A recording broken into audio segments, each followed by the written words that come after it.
Bueno, pues mi nombre es Julián Solórzano. Yo estuve en el grupo de ingeniería lingüística ya hace unos años, creo que como desde 2012 al 2010, incluso creo. Actualmente estoy trabajando en una empresa que se llama Impressive, que ya les contaré un poco acerca de ella al final. Y bueno, para la práctica me gustaría contarles acerca de todos los desarrollos que se hicieron en el grupo, mientras yo estuve ahí, ¿no? Con los desarrollos que yo estuve involucrado.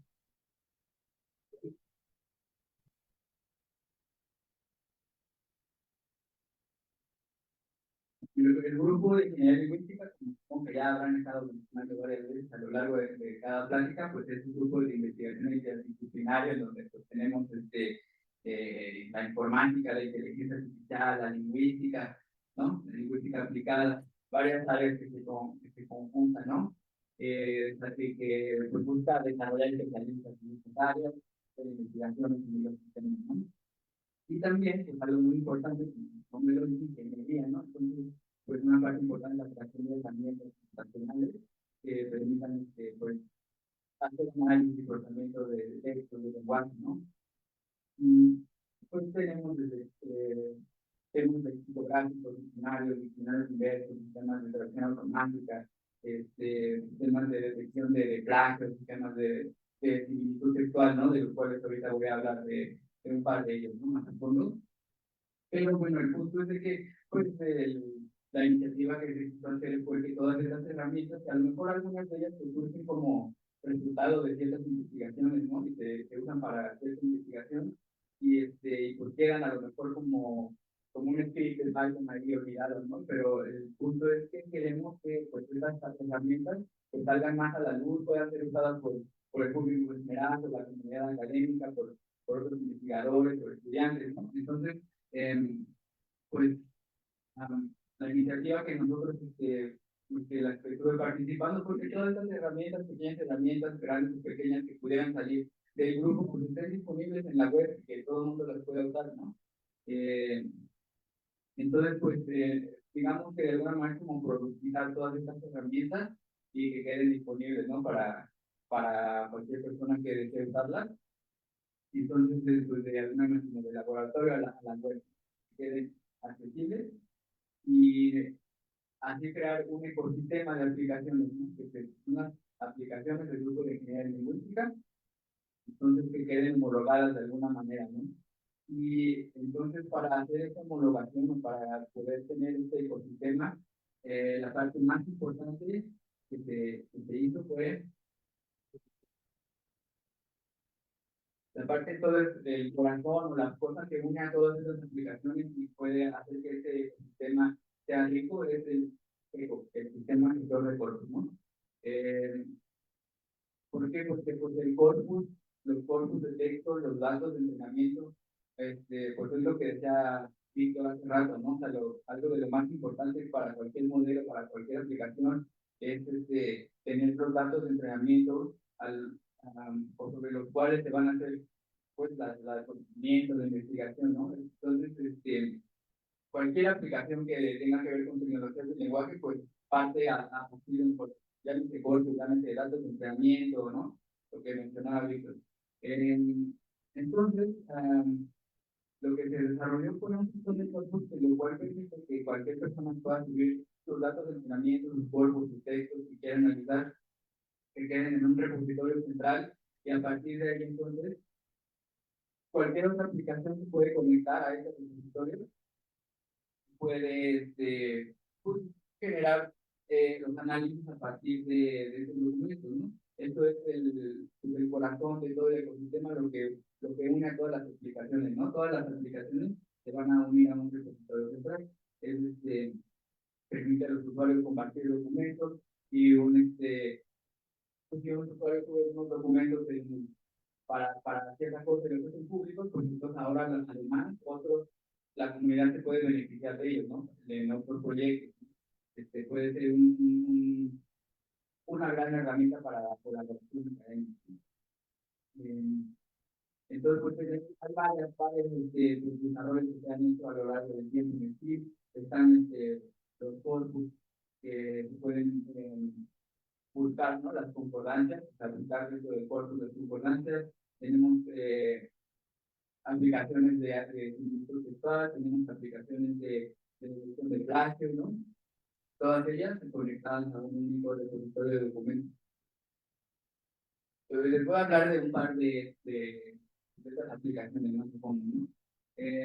Una que me parece pues, como la más sobresaliente es este sistema automático para estudios estilométricos.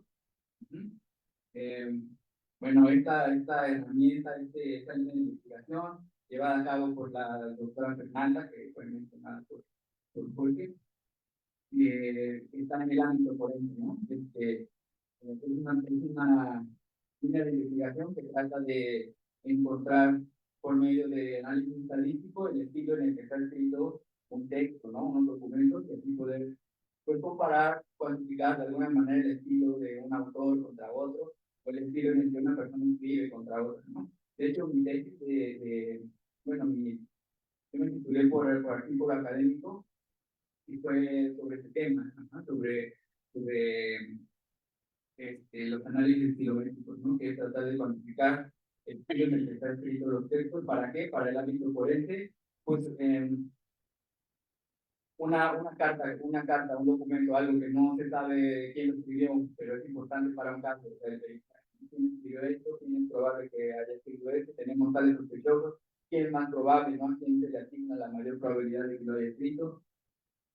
O también en el ámbito académico, de literario, pues, o sea, de que pues, esta obra, esta novela, esta obra no se sabe a la ciencia cierta quién escribió, se le atribuye a tal o tal, pero está en disputa, no se sabe bien, pues se hacen ciertos análisis, pues lo más probable es que comparándolo con otros escritos de una persona, se puede decir, pues se parece más a este, no, se parece más al estilo de esta otra persona, ¿no? Entonces, lo padre de este desarrollo que se hizo fue de que ya teniendo como toda el marco teórico de cómo se hace, pues producido de alguna manera se hizo una herramienta en la cual cualquiera puede subir sus documentos, cualquiera puede decir, a ver, quiero comparar sus documentos contra otros, ¿no? Para cualquier fin, ¿no? Quiero comparar estas novelas de este autor contra quiero comparar este escrito. Este sistema, de hecho, logramos conseguir una patente, un sistema que consiguió una patente, y bueno, es muy sencillo de usar, solo tiene estos 4 pasos: seleccionar documentos, seleccionar que y bueno, se le llaman marcadores kilométricos, ¿no? ¿Qué cosas quieres comparar de los documentos, ¿no? A ver qué tantos adjetivos usa, qué tantos signos de puntuación usa, etcétera. ¿No? Hay un número de variables que se pueden comparar entre los documentos, ¿no? Y al final, pues los resultados que tienen, se puede dar tanto, la cantidad se puede dar un documento con una hoja de cálculo con todas las las medidas de cada documento, que tanto se parece un documento a otro, de cada distancia entre un documento y otro se cuantifica con cierto número, y también genera una gráfica como para visualmente ver esto, este documento está más alejado de otro, ¿no? Está más cerca de otro en cuanto a su estilo.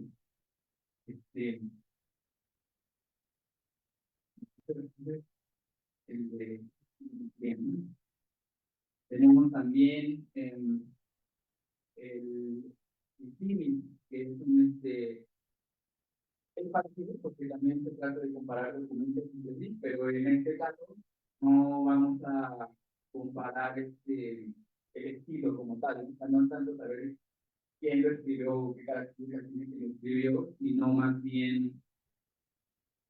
más como cuestión de plagio, por ejemplo, ¿no? Si estos documentos se parecen mucho, es probable que estén plagiados, ¿no? O sea, como más en ese sentido, o sea, que tanto se parecen en cuanto a lo que dicen, ¿no? En cuanto a su contenido. Entonces, pues también en este ámbito, pues son investigaciones, resultados de investigaciones, por ejemplo, el algoritmo de energía virtual, que es desarrollado por el doctor Juan Inés, de la Universidad de Aviñón. Entonces, pues esta herramienta lo que busca es, bueno, traer los resultados de investigación a una aplicación que puede ser aprovechada por la comunidad, ¿no? Y básicamente esta aplicación le das dos documentos y te compara las oraciones, oración por oración, ¿no? Esta oración, ¿qué tanto parece esta? ¿Qué tanto esta? Entonces, hace una matriz donde compara todas las oraciones con todas las oraciones de los otros documentos y bueno, entre más se parecen, pues más aparece. Entonces, si aparece mucho rojo, es que el documento es casi lo mismo, ¿no? Se llama energía textual porque tiene inspiración acerca de...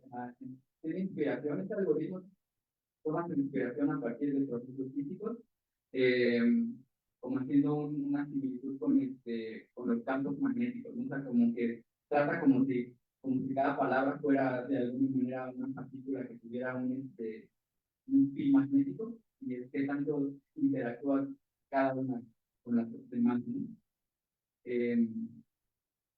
También tenemos, aparte de este algoritmo, pues también podemos usar los vectores semánticos, que también los mencionó el doctor Víctor, que bueno, estos son vectores que también ya son muy usados, son muy comunes ya en el ámbito. Cada vector se compone de las relaciones que hay entre cada palabra, ¿no? Pero estos son los que requieren también un entrenamiento previo, ¿no? Lo que ya se ha mencionado de que pues requieren datos de entrenamiento, ¿no? En cuanto al método de inteligencia textual, pues nada más requiere comparar los documentos, otros acercamientos como vector científico, pues sí requieren entrenamiento previo, ¿no?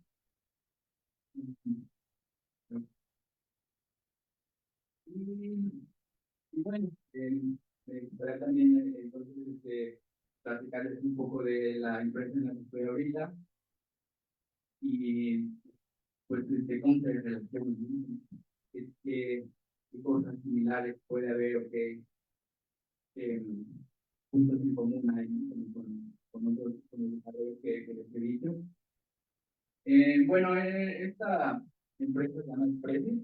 Esta empresa, su producto principal es un asistente virtual dirigido a empresas. ¿Sí? O sea, los clientes de Expressis son empresas que contratan este asistente virtual, los chatbots, y entonces los empleados de esta empresa pues, le van a preguntar a este chatbot cosas acerca de pues del trabajo, ¿no? O sea, no es para que le pregunten cualquier cosa como ¿no? Sino que le preguntan cosas específicas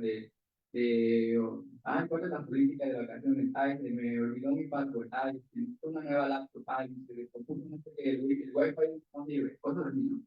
Pues, que muchas veces pueden ser automatizadas, entonces, pues asistentes virtuales pues, pueden ser útiles pues para poder manejar una mayor cantidad de respuestas, ¿no? Y poder dar una satisfacción a los empleados. Y pues lo interesante de este tipo de productos, que uno podría decir, ay, pero ¿cuál es la diferencia con este que ya puede hacer mucho de eso, ¿no? Pues sí, pero lo que no puede hacer es tener la información específica de esa empresa, ¿no? O sea, si tú le preguntas, ¿cuál es la política de vacaciones de mi empresa? Pues que te quiero saber. Entonces, por eso es muy importante que este tipo de acciones virtuales se basan en que el cliente, la empresa que lo contrata, proporciona su propia base de conocimiento, ¿no? Y entonces ahí volvemos a lo de los corpus. Lo más importante es que se tiene que partir de corpus, de datos de entrenamiento. Entonces, pues en realidad, al final de cuentas, siguen siendo desarrollos muy similares a los que estoy mencionando, ¿no? O sea, en este caso, los usuarios suben sus datos, su corpus, o bien los clientes suben su corpus, y luego, pues a partir de ahí, pues se puede hacer cualquier tipo de análisis, cualquier tipo de procesamiento que se requiera, ¿no? En este caso, por ejemplo, los asistentes, pues todos los corpus que se suben, pues también se vectorizan, se crean sus vectores semánticos para cada documento, de tal manera que cuando al despacho le preguntas algo, pues todo esto pues, se vectoriza, se comparan los vectores para ver cuál tiene más similitud semántica, o sea, qué qué documento de los que están disponibles en la base de conocimiento tiene más relevancia semántica de acuerdo a la aplicación que se haya hecho. Y pues de ahí pues está, ¿no? Y bueno, eso es lo más básico. También lo interesante de estos sistemas también es que puedan darse cuenta que si lo que estás buscando es una respuesta así como muy puntual, como ¿cuál es, qué hago si mi compu se descompuso? Ah, pues te puedes probar tal cosa. O sea, como respuestas que son muy puntuales, o puedas también resolver peticiones, nada más como ayuda a buscar mi paso, por favor, ¿no? Entonces ahí ya no nada más es de que se muestre una respuesta, ¿no? Sino de que ahí ya va a hacer algo, la gente va a tomar una acción. Entonces, pues para eso ya también pues hay modelos, por ejemplo, real, se llama. Es un modelo en el cual los modelos de lenguaje pueden pensar y razonar de alguna manera, porque en lugar de que nada más les presentes algo que respondan algo, preguntan, y el mismo modelo te va a hacer preguntas. A ver, ¿qué me está pidiendo? ¿Qué tengo que hacer? ¿Qué tendría que hacer para completar la acción? ¿Y qué herramientas tengo a mi disposición para hacerlas, no? Entonces, tiene ahí estas herramientas, nosotros las tenemos que dar al modelo de lenguaje. Si se parece un poco al ChatGPT, si el ChatGPT paga y le preguntas que busque algo en la web, te hace una búsqueda en la web en ese momento, ¿no? O si le pides que te haga un script de Python, te lo puede ejecutar también. Entonces, por ahí va también estas cuestiones, ¿no? Ya no nada más es que tengas información, sino que puede ejecutar ciertas acciones que, bueno, nosotros le proporcionamos, ¿no? Pero bueno, sí, básicamente, pues sí, aquí lo que yo quería resaltar era que la base de conocimiento con la cual funcionan estos asistentes virtuales, porque es muy parecida a un corpus y pues conlleva todo el procesamiento que pues también pues para todas las aplicaciones como Auto y todas las que les dije pues son necesarias, ¿no? Que es un pipeline donde suben documentos, los documentos se vectorizan o se indexan o lo que sea, y están disponibles para poder realizar de consultas, realizar de cualquier tipo de otro análisis que se requiera, ¿no? Y pues ya, esto que me prepara.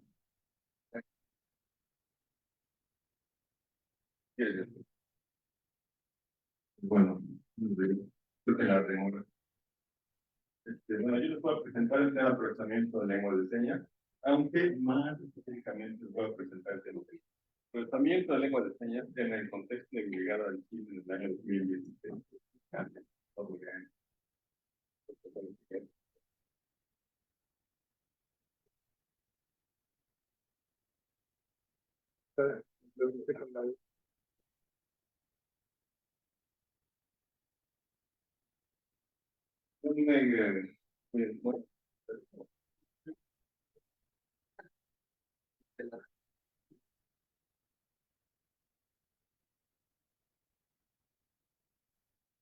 bueno, yo me gradué del doctorado en noviembre de 2015, finales de noviembre, cuando todavía era joven, todavía tenía ilusiones, esperanzas, sobre todo estaba dedicado.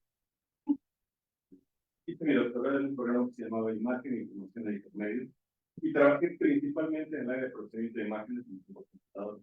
Pero mi tesis además tenía un componente gigantesco del código formal, donde planteé un código formal, hice las demostraciones de creatividad, de complejidad, etcétera, y identificaba de modelos. Pero también, ahora sí que para buscar citando a Mary Poppins, tenía una pizarreta de azúcar, tenía una cucharita de lingüística computacional como para quitarle la parte amargosa a la visión por computador. Yo trabajé justamente en un procesamiento de lengua de señas. Cuando hablo de lengua de señas me refiero a los lenguajes de las comunidades sordas. Hay muchos mitos alrededor de la lengua de señas en general, o sea, que no tengo tiempo de tratar ahora, pero en realidad hay como dos características principales que tienen que recordar. La primera es que las lenguas de señas no son lenguajes artificiales, son lenguajes naturales, lo que quiere decir que surgen en las comunidades sordas de manera espontánea. De hecho, tenemos noticias desde la antigua Grecia, en uno de los diálogos socráticos de Platón, hace mención explícita de que existía una lengua de señas que al menos conocía Sócrates. Y la otra es que como son lenguajes naturales, también están sujetos a variación tanto diacrónica como sincrónica. También esto lo que está implicando es que no va a haber una lengua de señas universal, como no hay una lengua de señas, una lengua vocal perdón, universal. Y la otra cosa es que no son solo las manos las que hacen la articulación. Aunque las manos sí son muy prominentes, la gramática utiliza prácticamente el cuerpo de aquí para acá, todo el espacio alrededor, y sobre todo muchos marcadores en el rostro. Hay muchos parámetros articulatorios en la cara. Pues aquí hay un ejemplo de la misma seña, seis diferentes lenguas de señas, que elegí específicamente porque son lenguas de señas que son o geográficamente cercanas una de otra, o son históricamente cercanas, y que sin embargo, todas estas seis lenguas de señas son independientes, o sea, no son mutuamente inteligibles. A lo mejor el ASL lo pueden llegar a hacer hasta cierto punto, pero el resto, no. Entonces tenemos la señal animal, lengua de señas americana, ¿sí? Lengua de señas de Quebec, muy similar. Lengua de señas británica ya cambia. Así, lengua de señas mexicana, animal, ¿sí? En lengua de signos española, animales así. Y en lengua de señas francesa, animales. Entonces, así como tenemos diferentes niveles léxicos, también vamos a tener diferencias sintácticas, vamos a tener diferencias fonológicas. Y el caso es ese, ¿no? Mostrar que justamente no son lenguajes universales. Y bueno, una característica adicional que es de principal relevancia para los que trabajamos en el área es que las lenguas de señas no tienen representación escrita, lo cual es un poco evidente. ¿Por qué? Nos estamos usando las manos, el espacio, los rasgos faciales. Es difícil encontrar una representación escrita que no pase por la traducción hacia una lengua vocal. Entonces, usualmente nosotros trabajamos directamente con señales, o sea, con corpus visuales. Ya sea que esos corpus se capturen con cámaras web, ya sea que se capturen con cámaras de video profesionales, con cámaras de profundidad, con equipo de motion capture. El hecho es que vamos a trabajar siempre con equipo de señales, ¿no? Y bueno, yo llegué al doctorado en el 2011 y me integré directamente a este proyecto de Proyecto Dictasan, que era un proyecto de corpus paralelo. Es decir, el objetivo del proyecto era generar un corpus comparable en 4 lenguas de señas europeas, lenguas de señas griega, alemana, francesa y británica. Los puntitos rojos son los equipos que estaban trabajando. En Francia teníamos también estábamos colaborando también con una empresa torre que se llama WebTour, que donde la principal empresa de 60% trabajadores eran todos hablantes nativos de lengua de señas francesa. Y el objetivo del proyecto era eso, generar con la misma distribución de cámaras, con la misma tecnología, corpus en estas 4 lenguas de señas que pudieran ser explotados con las mismas herramientas informáticas. Es decir, que si nosotros enseñábamos algo para lenguas de señas francesas, que esta tecnología pudiera utilizarse para analizar las otras 3 lenguas de señas. Y en ese aspecto, el proyecto Dictasign tenía un enfoque muy computacional y que de hecho se centró en 3 tareas computacionales principales. La primera era reconocimiento, y en este no me refiero a lo que muchos de ustedes seguramente conocen, a reconocer señas aisladas o sea, sino de reconocer sobre todo parámetros articulatorios, es decir, cosas subléxicas, abajo de la seña, tanto que se vuelvan señas, digamos. La otra parte, que esta también se volvió cada vez más importante, y de hecho en proyectos nuevos europeos sobre lengua de señas, que se ha cobrado todavía más relevancia en la de modelado lingüístico. Y esto es porque los proyectos europeos desde 2009 tienen un componente siempre importante de patrimonio. Es decir, no solamente queremos trabajar la lengua de señas como para estudiarla, sino queremos conservarla, queremos documentarla, queremos saber las experiencias de las comunidades sordas que están formando parte del patrimonio cultural europeo. Entonces, esta parte del modelado lingüístico era una parte central de Dictasign, porque lo que necesitábamos era herramientas que nos permitieran mejor documentar estas lenguas de señas, mejor estudiarlas y mejor comunicarnos con las comunidades. O sea, que también pudiéramos tener plataformas para empezar a guardar los testimonios de las comunidades sordas en Europa. Y que bueno, y que esto finalmente estuvo también muy relacionado con la parte de reconocimiento. Y bueno, y la parte más práctica del proyecto de Dictasign eran las tareas de síntesis y animación. Aquí las tareas de síntesis son muy similares a las tareas de síntesis de voz. Es decir, así como hacemos síntesis de voz para que la computadora nos diga cosas que parecen humanas en español, la tarea aquí era hacer avatares que nos dijeran cosas en lengua de señas. Y tenemos exactamente los mismos problemas en esto. Si recuerdan cómo era la síntesis de voz hace 15 años, igual hasta menos. Estas cosas robóticas, open source, que suenan y que a veces no entiendes bien lo que te dicen porque no están enunciando bien, o están poniendo el estrés en partes que no son. Perdón, no sé. Eso mismo que pasa en lengua de señas. Los avatares, si no enseñan a la velocidad adecuada, si no hacen los cambios en el lugar adecuado, no son comprensibles para los hablantes. Entonces, la tecnología de animación también era la parte más práctica del proyecto y también un poco de rotoscopía para hacer cosas como, por ejemplo, la anonimización, ¿no? Que si, por ejemplo, mañana tenemos a la presidenta que tiene un intérprete de lengua de señas, a lo mejor el intérprete no quiere que su rostro aparezca, entonces lo cambiamos por una animación y la animación tiene que ser capaz de generar los mismos movimientos que el intérprete. Pues, como les decía, yo trabajé en la parte de lengua de señas francesas. Esta es la tarea 9 del corpus, que era una tarea muy abierta. Esta tarea, lo que les pedía a los informantes era que contaran una experiencia que tuvieron de vacaciones, sobre todo el material de la situación, los empujaba a hablar de vacaciones al extranjero. Es decir, que estaban enfrentando no solamente como personas sordas a un país extranjero, sino un país extranjero que habla otra lengua de señas. Entonces, esta tarea la elegí justamente porque más la manera en como este chavo describe la experiencia que cuenta, creo que menos del 50% eran señas lexicales, o sea, las señas que estaban en el diccionario. El resto eran señas que construían a partir de los mecanismos morfológicos de la lengua de señas francesa. Entonces, pues en esta parte, por ejemplo, está diciendo pantalla, pero el contexto de esta cosa, que me lo aprendí bien porque eran los estudios de doctorado, era que él decía, pues, mejor que llegué al aeropuerto y que entonces vi el monitor y que el monitor estaba, ¿no? Muy bueno. Entonces, aquí está diciendo que fue un kiosco, uno individual, entonces que empezó a buscar, buscaba y buscaba, que no estaba. Después se entera que se cancela su vuelo, que al final tiene que ir en tren, después se queda a Italia, la señal de Italia. Y bueno, y después narra que llega al hotel y que el hotel estaba sucio. De hecho, le escribe ahí que la cama estaba toda manchada, las sábanas, y que, por ejemplo, que entra al baño y que las paredes también manchadas.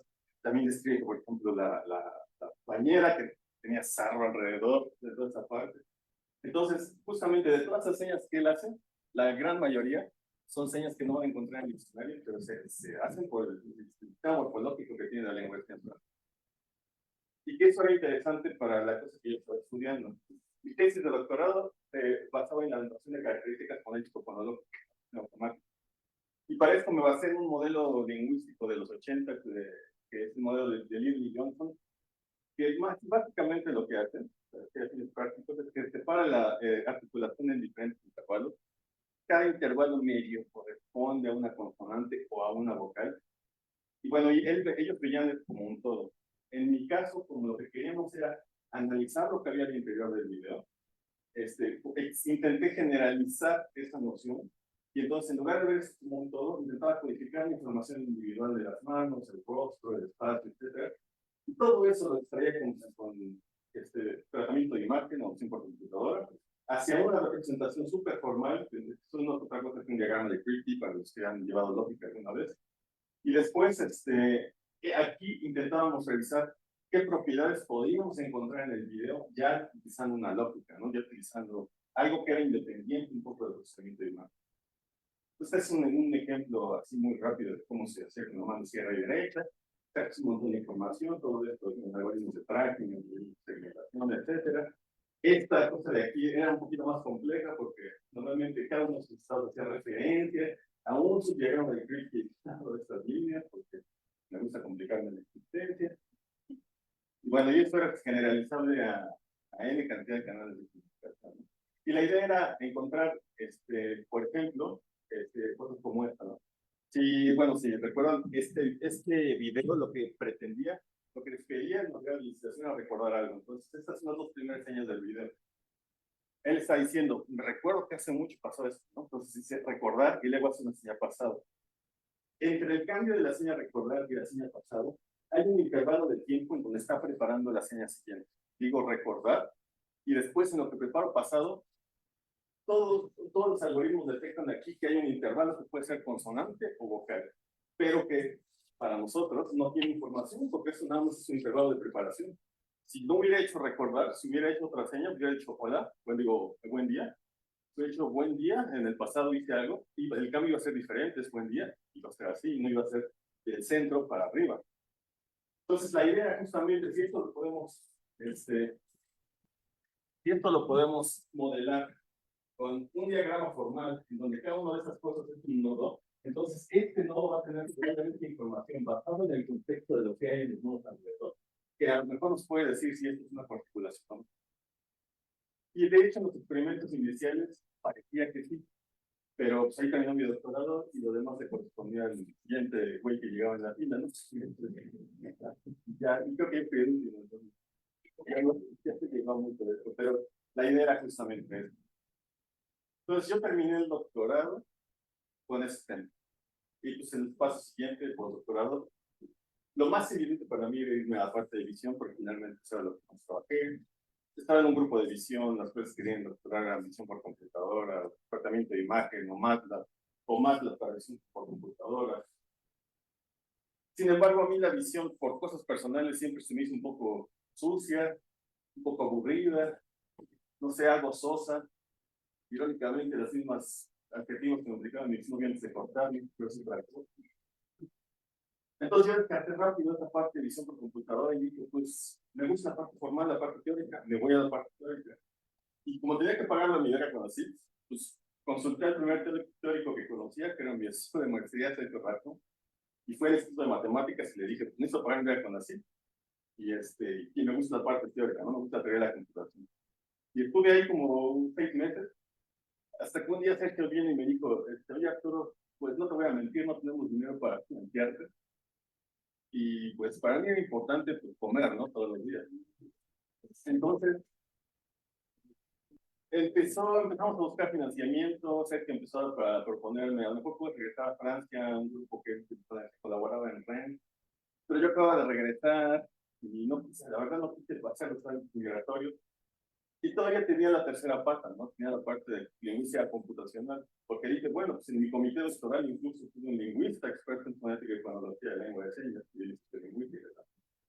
Dije, pues me lo machacaron bien, a lo mejor puedo hacer algo. Entonces dije, pues venga la lingüística computacional, ¿no? Directo a mis venas. Y fue así que antes de terminar los 6 meses con Sergio, pues, empecé a buscar quién más o menos hacía cosas de tratamiento de lenguaje, lingüística computacional en México, y encontré casi nada más por, ¿cómo se llama? Al azar, el grupo de ingeniería lingüística, ¿no? Entonces le mandé un mensaje a Gerardo, Gerardo me dijo, sí, ven, y pues, desde el principio pues, fui bienvenido en el grupo. Y de hecho para mí entrar al grupo fue un poco un choque cultural, porque todos los conceptos de lingüística los aprendí desde el punto de vista de las lenguas de señas. O sea, yo he visto el caso contrario, de gente que estudia lingüística y después empieza a aprender sobre lenguas de señas y como que les cuesta trabajo hacer sentido algunos ejemplos o cómo eso se traduce en lengua de señas. Pues yo tuve que hacer el paso del otro lado. Aprendí todo lo que aprendí, lo que sabía de lingüística con ejemplos de lengua de señas casi exclusivamente europeas.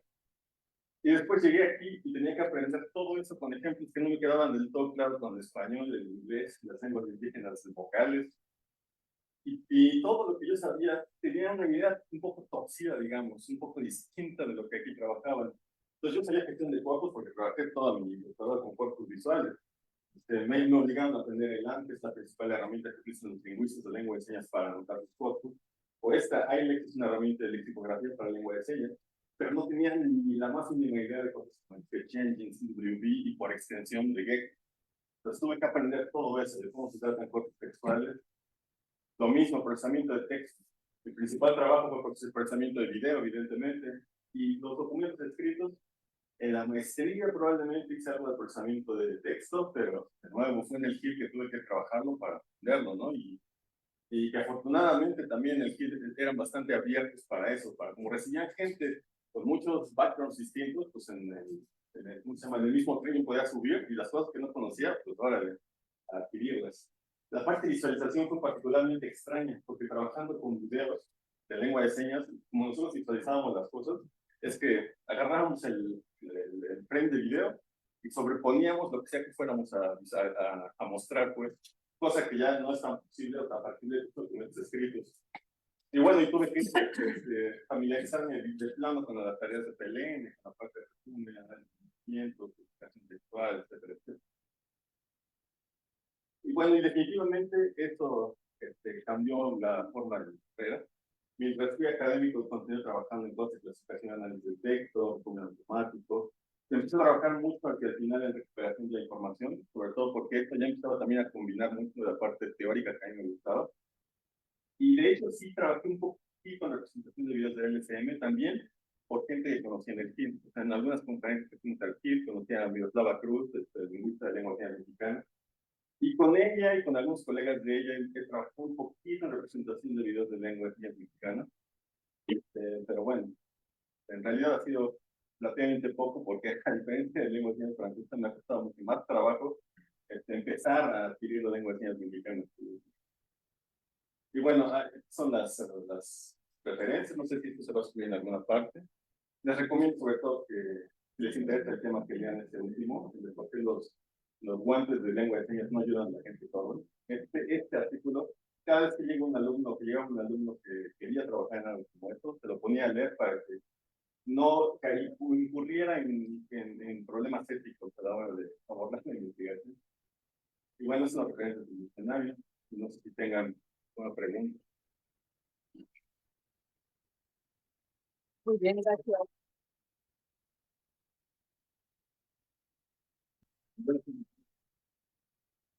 Gracias, Arturo, no solo porque creo que nos has dado una introducción completa a lo que sabemos.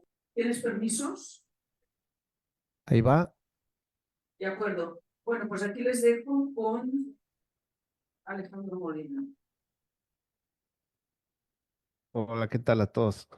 No había ingresado porque no tenía permisos de entrar, pero me da mucho gusto estar aquí.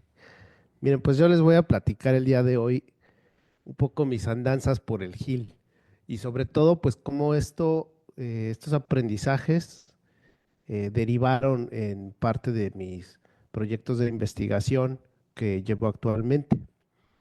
Entonces, sin más, pues yo llegué al GIL en febrero del 2008. Iba buscando desarrollar mi tesis de maestría, pero también me integré al grupo de ese entonces y colaboré en un proyecto de investigación llamado Extracción léxica de contextos definitorios en dos dominios especializados. Entonces, pues había por ahí un proyecto en el trasfondo y es en el marco de ese proyecto que yo integré mi trabajo de maestría por sugerencia del doctor Gerardo Sierra. Además de mi tesis de maestría, desarrollé un sistema de recuperación de información llamado Describe, del cual me gustaría platicarles en breve porque es justamente ese desarrollo el que ahora se ve bastante vinculado con uno de los proyectos que dirijo actualmente. Una cosa importante ahí en este paso por el GIL es que tomé varios seminarios multidisciplinarios, conviví con estudiantes e investigadores de otras áreas, con otros conocimientos, otras habilidades, particularmente lingüísticas, de quienes aprendí mucho. Entonces, un poco la idea fundamental de qué iba la tesis que desarrollé durante la maestría. Es la propuesta de un nuevo algoritmo para identificar las definiciones de un término que se corresponden semánticamente. Es decir, puede ser cualquier término. Por ejemplo, barrer podría tener una acepción en un área de especialidad, como, no sé, barrer el espacio, y en otra área de especialidad puede significar otra cosa. Lo mismo para el término virus, si estamos en el ámbito de la computación, pues significa una cosa, si estamos en el ámbito de biomedicina, pues significa otra cosa. Entonces el algoritmo tenía que agrupar estas distintas acepciones de manera automática. Ese era el proyecto de investigación. De ahí surge la idea de crear un sistema que aplique estas técnicas, entre otras técnicas ya también implicadas en estos proyectos de investigación. Primeramente teníamos que ser capaces pues de detectar las definiciones inmersas en los textos, y ese fue trabajo, seguramente ya lo presentarán o lo han presentado en algún momento, trabajo de investigaciones de César Aguilar en terminología, extracción terminológica y otros temas. Entonces, bueno, unido todo esto, ¿cómo se vería en un sistema? Teníamos esta propuesta de crear esta especie de buscador, que sería un sistema especializado en búsquedas de definiciones de Internet. El usuario hacía una consulta y este sistema describe, mostraba secciones en las cuales pues se veían una síntesis de las distintas acepciones de un término, ¿no? Por ejemplo, de virus que les comentaba, pues dependiendo de en qué acepción mostraba un ejemplo de cada una de las acepciones, y de manera que el usuario pues podía usar la que más se ajustaba con su necesidad, por ejemplo, qué es un virus de computadora. Y así es como mostraba finalmente ya los resultados extraídos de Internet. No había necesidad de leer todo un texto, sino justamente el contexto definitorio, que es básicamente la definición y el enlace al documento original, a la fuente de esta definición de donde se extrajo. Este sistema, pues, fue muy innovador para su tiempo. Yo aprendí muchísimo desarrollándolo. Creo que todos aprendimos muchísimo.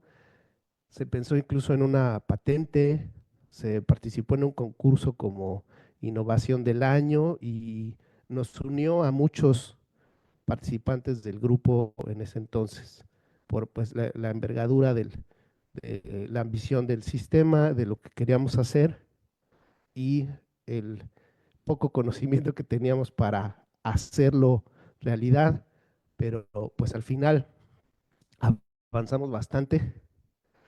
Aquí les muestro un correo anecdótico, el tipo de comunicación que pues, teníamos en ese entonces, un correo de mayo del 2008, donde pues se pueden ver el tipo de asuntos cotidianos en el grupo. Estas eran las cosas de las que hablábamos todos los días en el grupo de ingeniería lingüística, entre pues tener programadores, Chema, uno de estos superprogramadores, un genio programando, pero una, una persona muy, muy libre, muy difícil de asir en los horarios, y es el tipo de cosas que uno aprende en la gestión de proyectos, en trabajo en equipo, que hay distintas personalidades, que no siempre las cosas van a resultar así como uno las planea y que siempre tiene que haber un plan B.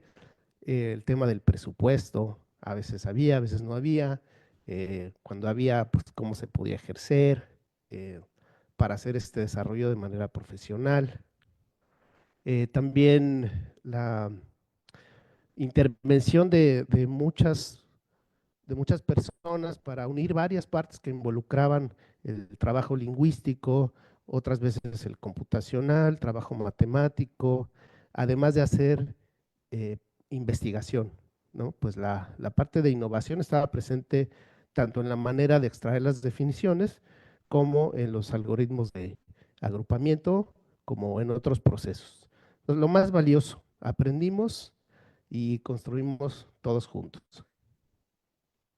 Luego, en 2009, yo presenté la tesis de maestría en ciencias de la computación, me gradué, comencé un doctorado en Avignon, Francia. En octubre de 2009 llegué allá, estuve ahí desde entonces hasta el 2014. Un año después de graduarme, trabajé para la Universidad de Avignon como profesor. Realicé mis estudios de doctorado todavía con lazos en México, gracias al grupo de Ingeniería Lingüística. Me integré a proyectos de colaboraciones internacionales, regresé a México, trabajé para Conavio como experto en procesamiento del lenguaje natural durante varios años, y actualmente estoy como investigador del Centro de Investigación en Ciencias de Información Geoespacial. Centro Geo tiene varias sedes, en la que yo estoy trabajando actualmente es en la sede de Mérida, en el ojo del huracán, digamos. Bueno, ahora les quiero platicar cómo actualmente todo esto que les contaba de mi paso ahí por el GIL, desarrollando Describe y la tesis, cómo se vincula ahora con uno de los proyectos que dirijo actualmente y que está estrechamente relacionado con este aprendizaje. Se trata de la creación de un corpus lingüístico de maya y el primer buscador en esta lengua indígena. De manera muy general, el proyecto consiste en realizar documentación en campo para luego pasar por un proceso de enriquecimiento de los datos con capas lingüísticas y finalmente la parte más importante es integrar todo esto en una plataforma tecnológica especializada para esta lengua poco representada digitalmente. Una herramienta que nos permite explorar y sacar provecho de todo este conocimiento. Para los que no estén familiarizados con la lengua maya, el maya yucateco específicamente es la segunda lengua más hablada en México, es la segunda lengua indígena más importante, tiene cerca de 800,000 hablantes registrados solo en el territorio mexicano. Todo lo que aprendí en el grupo de ingeniería pues me sirvió como persona, el poder establecer diálogos con distintas disciplinas, el poder ver el panorama completo en un proyecto de la gente, la importancia de las lenguas, incluidas las lenguas indígenas, el desarrollo tecnológico, todo esto viene desde entonces.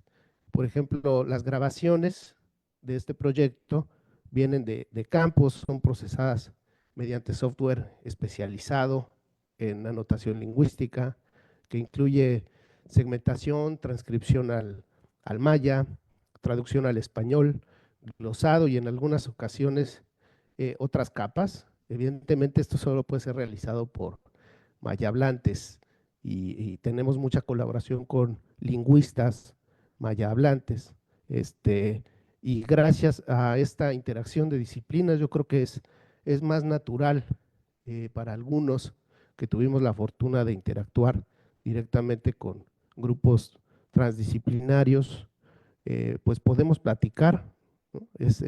Creo que es algo que no es tan común en otros grupos de PLN, donde pues todo el mundo está tratando de hacer programas sin tener un contexto un poco más profundo de la lengua. Creo que eso es algo valioso. En un ejemplo de las complejidades del maya. Nosotros, los hispanohablantes, solemos pensar en tiempos verbales, ubicando un punto en una línea de tiempo donde ocurren las cosas en varias lenguas. Pero en maya esto se caracteriza por el grado de completitud de la acción y la intención de llevarla a cabo. Estas dos categorías son el modo y el aspecto. Existen en muchas otras lenguas, pero no en todas revisten la misma importancia, mientras que en maya es muy preponderante. Entonces, este tipo de cosas, de sensibilidad del tratamiento de información lingüística y tecnología es pues algo que desde entonces traemos. Aquí está la plataforma, se las presento, es Tanzil, es la plataforma principal del corpus y es además un sistema de recuperación de información en maya. Es similar a otros motores de búsqueda como el Describe, Google o YouTube. Los usuarios interactúan con el sistema a través de una barra, el sistema recupera la información relevante relacionada con la consulta, cada resultado es relacionado a un fragmento de video o audio del momento exacto de una mención durante una entrevista proveniente de grabaciones originales de mayablantes que fueron grabados en sus casas.